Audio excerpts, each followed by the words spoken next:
আসসালামু আলাইকুম। প্রাথমিক সহকারী শিক্ষক নিয়োগ পরীক্ষার স্পেশাল সাজেশনের 15 দিনের আয়োজনের আজকে সপ্তম দিন। সঙ্গেই থাকুন। চতুরঙ্গ পত্রিকার সম্পাদক কে ছিলেন? চতুরঙ্গ পত্রিকার সম্পাদক ছিলেন হুমায়ুন কবির।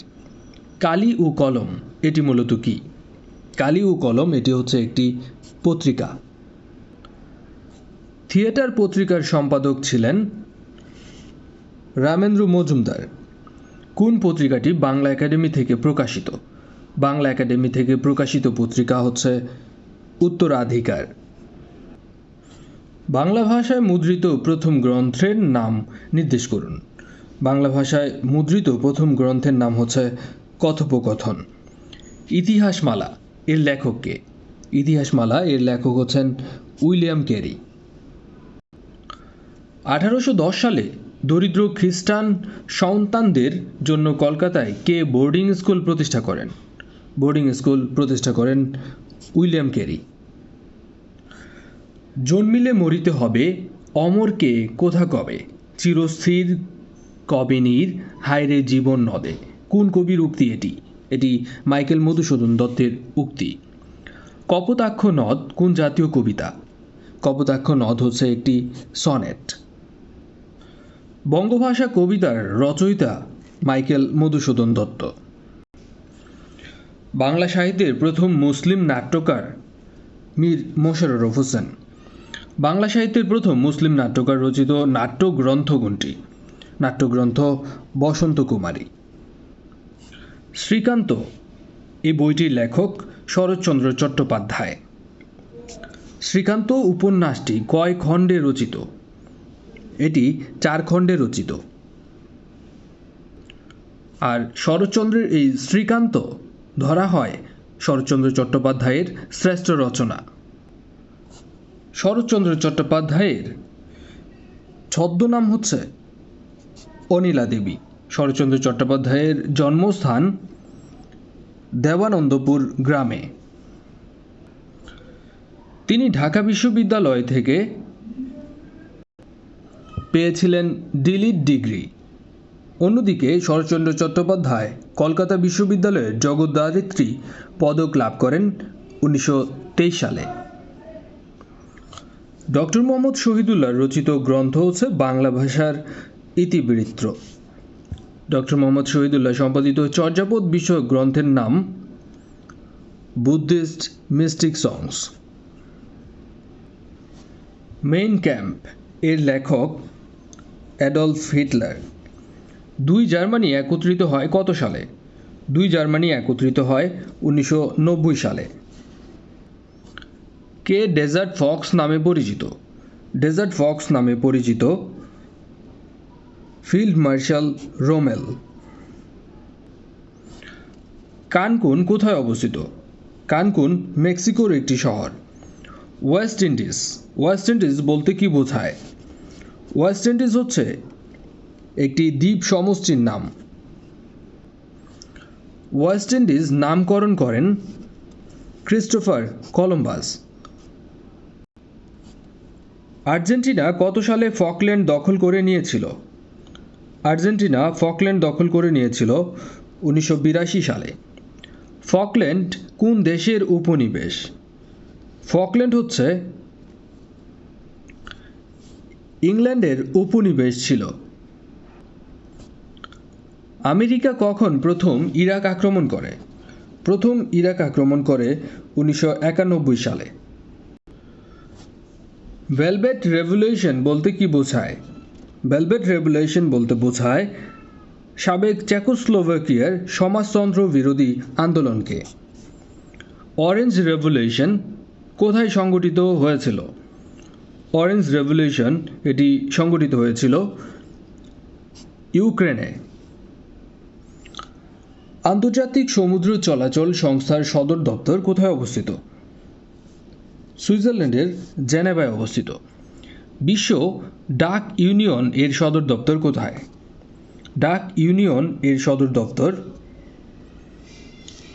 বার্নে অবস্থিত।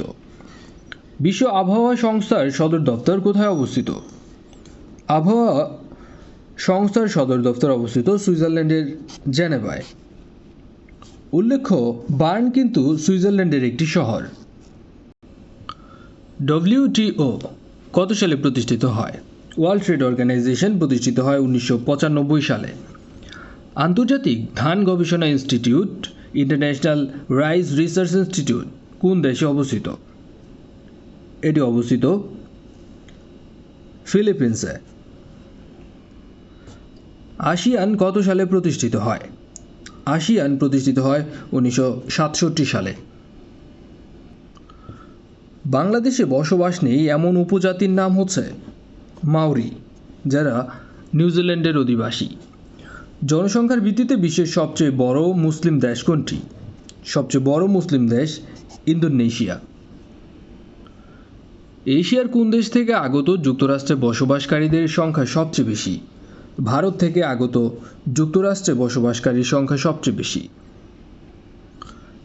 ইন্দোনেশিয়ার বিমান সংস্থার নাম কি? ইন্দোনেশিয়ার বিমান সংস্থার নাম হচ্ছে গারুদা।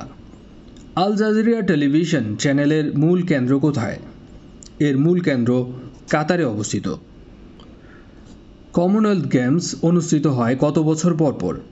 কমনওয়েলথ গেমস অনুষ্ঠিত হয় প্রতি 4 বছর পর পর। বাংলাদেশের কোন বনাঞ্চল বিশ্ব ঐতিহ্য হিসেবে স্বীকৃতি পেয়েছে সুন্দরবন। ইউনেস্কো কর্তৃক সুন্দরবন প্রাকৃতিক বিশ্ব ঐতিহ্য ঘোষিত হয় কত সালে? 1997 সালের 6 ডিসেম্বর।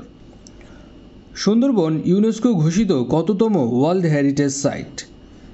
798তম ওয়ার্ল্ড হেরিটেজ সাইট এটি।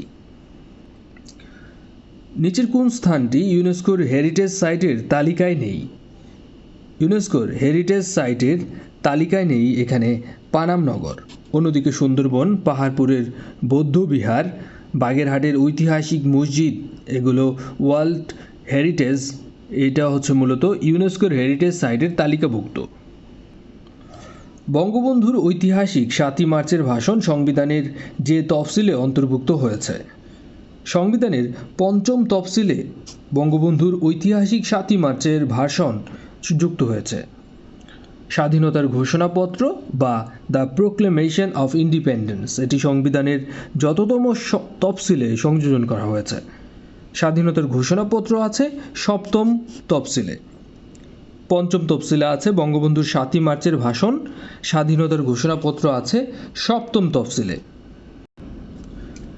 সংসদীয় পদ্ধতিতে সর্বোচ্চ পদমর্যাদার অধিকারী রাষ্ট্রপতি। বাংলাদেশের রাষ্ট্রের প্রধান রাষ্ট্রপতি, আর বাংলাদেশের সরকারের প্রধান নির্বাহী কিন্তু প্রধানমন্ত্রী। বাংলাদেশে কোন ধরনের অর্থনৈতিক ব্যবস্থা বিদ্যমান? বাংলাদেশ হচ্ছে মিক্সড ইকোনমি বা মিশ্র অর্থনীতি এক্সিস্টিং আছে। বাংলাদেশে মুক্তবাজার অর্থনীতি কত সালে চালু হয়? মুক্তবাজার অর্থনীতি চালু হয় 1991 সালে। মাথাপিছু আয়ের দিক থেকে বাংলাদেশ কোন ধরনের দেশ? বাংলাদেশ হচ্ছে নিম্ন মধ্যম আয়ের দেশ।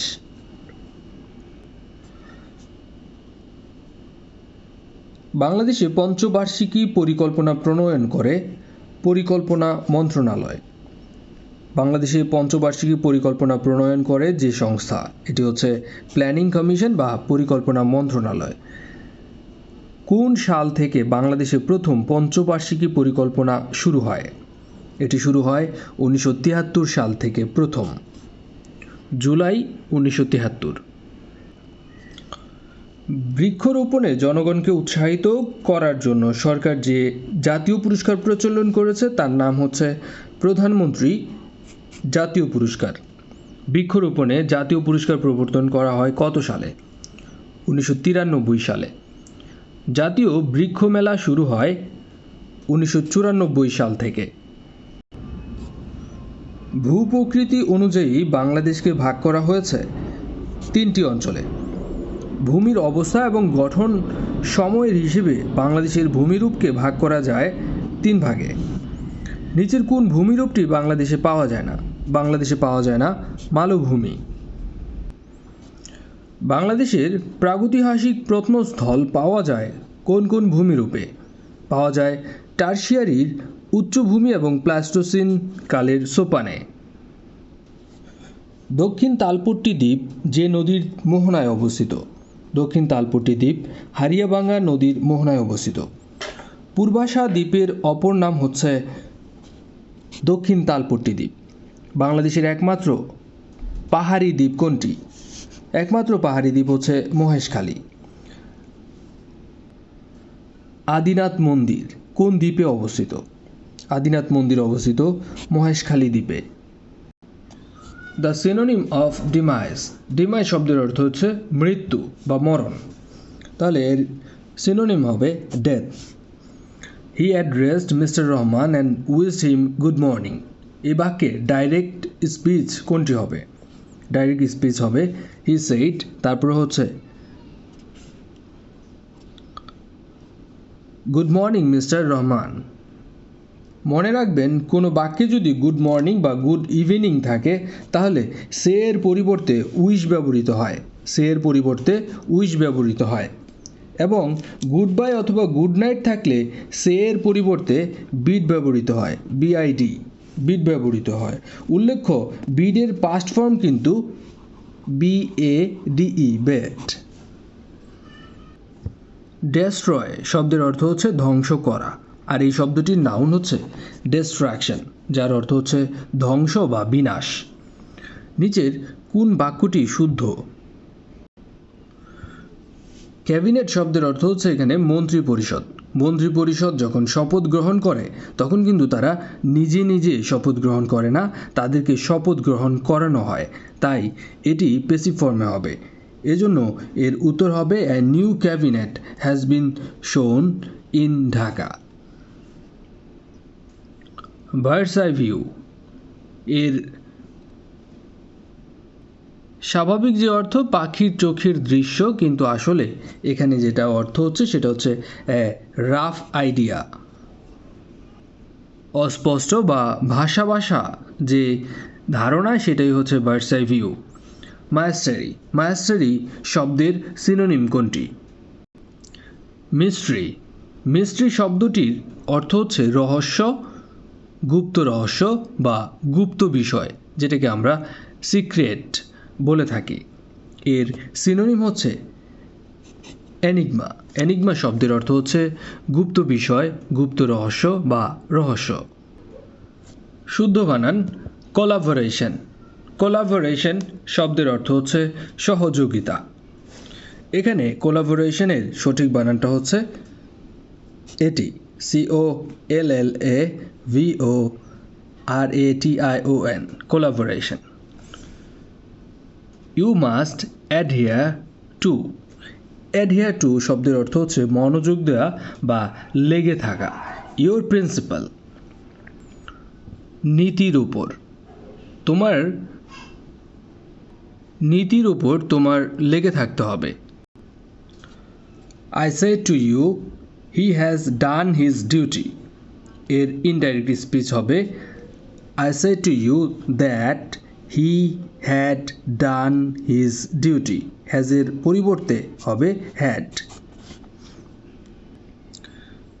Each of the boys get a prize. এখানে each কোন প্রোনাউন? এখানে each হচ্ছে distributive pronoun. Your conduct admits of no excuse.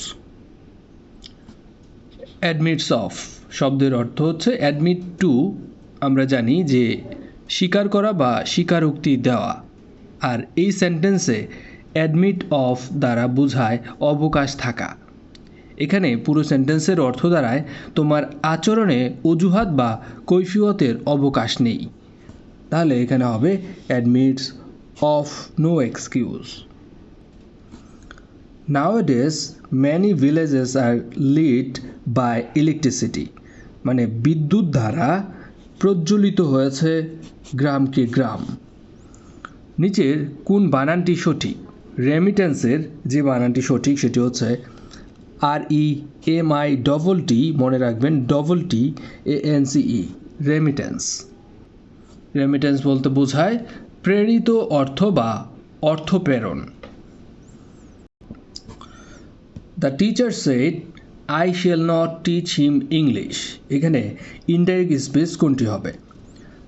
The teacher said that, এখানে আই বলতে বোঝায় কিন্তু টিচার, তাহলে হি, আয়ের পরিবর্তে পার্সন চেঞ্জ হয়ে হবে হি। যেহেতু শেল আছে তাহলে এখানে হওয়ার কথা শুড অথবা উড, যেহেতু শুড কোনো বাক্যেই নেই তাহলে উড হবে। দেখেন পাস্ট ফর্মে উড হবে, এবং উড হচ্ছে একটি মডেল ভার্ব, মডেল ভার্বের পরে সবসময় ভার্বের বেস ফর্ম হয়ে থাকে।